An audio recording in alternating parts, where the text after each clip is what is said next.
Jai Sri Radhe. People often talk inadvertently of various religions and their scriptures and proceed to compare them and end up with a political remark that they are all good, they are all equal, and none of them says anything wrong or objectionable. That generalizing argument is an excuse to hang all manner of scriptures from the Vedas to the Buddhist Tripitakas or Satapitakas, the Christian Bible, the Islamic Quran, and many others on a common washing line. But the illogicality, irrationality, and absurdity of that generalization needs to be thoroughly exposed. People learn to be bold enough to question the validity of such statements instead of blindly and meekly swallowing them without examination and questioning. It ought to be realized that the persons making such generalizations are either pacifist, characterless politicians or mercenary bureaucrats. They are not logicians, but opportunists, self-aggrandizers or non-thinkers. The illogicality of the above generalization can be dictated by citing an analogy. If a dietitian says that take any eatables, whether milk or wheat, or rice or vegetables, or wine and mutton, or fish or eggs, or fruits, they all have the same nutritional value. Will that be right? Therefore, all scriptures can never be of the same caliber and purity. Secondly, the followers of a scripture fanatically declaring it to be divine does not make the scripture divine. There are certain tests which the scripture must fulfill. Another point is that the so-called religions, which are like one-man leadership factions, cannot stand any comparison with Vaidic culture. Therefore, the Vedas are a class apart. Other so-called religious scriptures may be compared inter se because they are denominational, factional books, but the Vedas stand on an altogether different plane. Therefore, it is improper even to mention Bible and Quran in the same breath along with the Vedas. Moreover, the concept, scope, and level of the Vedas is quite different from that of other religious scriptures. They are a compendium of cosmic knowledge explaining the composition and mechanism of the entire cosmos and the role that myriad living organisms born and reborn in an unending cycle play in it.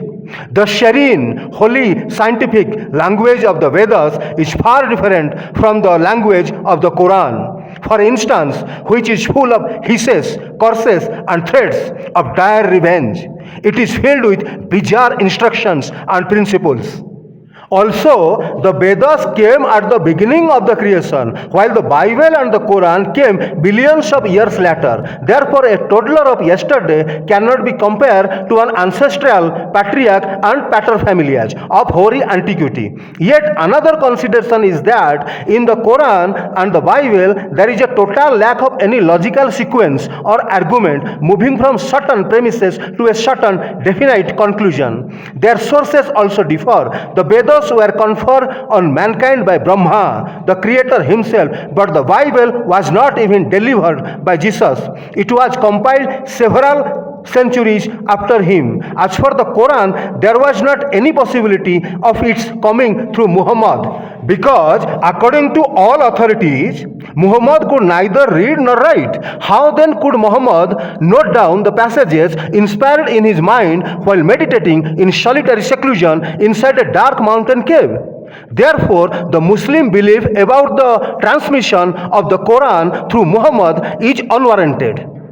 The language is another consideration. The Bible and the Quran, being in sectarian languages such as Aramaic and Arabic, they were only meant, if at all, for the local people who knew that particular language. Contrarily, the Vedas are in Sanskrit, which was a divine language which all humanity spoke from the time of the creation. Thus, the difference between the Vedas and other religious books is like the difference between an elephant and an ant. The Vedas are a gigantic divine compendium of the cosmic mechanism and unending cycle of births of all beings associated with that mechanism. Contrarily, the other so-called religious books are like petty manifestos of small individuals staking a claim to leadership in a pocket bureau. From all such consideration, it is highly improper for anybody to equate the Vedas with other religious books. To compare the two may be good pacifism and good politics, but not good logic and good academics. If religious books such as the Bible and Quran are classed as religious scriptures, then the Vedas should be distinguished as scriptures of global human culture. In this sense, Hinduism is not a religion, it is the eternal human culture aimed at chaperoning humanity to the divine home and not to the hut of its mortal so-called prophet. Therefore, viewers, beware of misleading comparisons on the ground of equality of all religions. Even human beings who may seem to have the same physiological components and emotional characteristics differ widely in their looks and mental and physical capabilities, their attainments and prowess.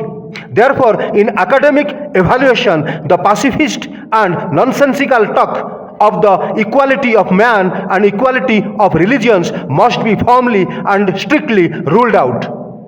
Anything pleasant to the ear is not necessarily admissible to the head. If anybody argues that all religions are equal, then he must be asked to go to the mullahs and maulavis and inquire about it whether all religions are equal or not. He can understand everything.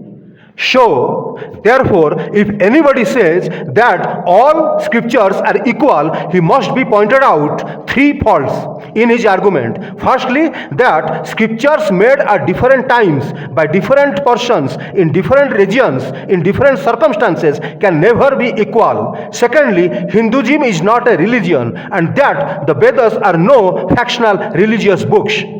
Therefore, the Vedas, Vedic culture and Hinduism must never be dragged into a discussion about the scriptures made to the order of or in the name of a Jesus or Muhammad. Hare Krishna, Jai Shri Radhe. Thank you very much for watching this video.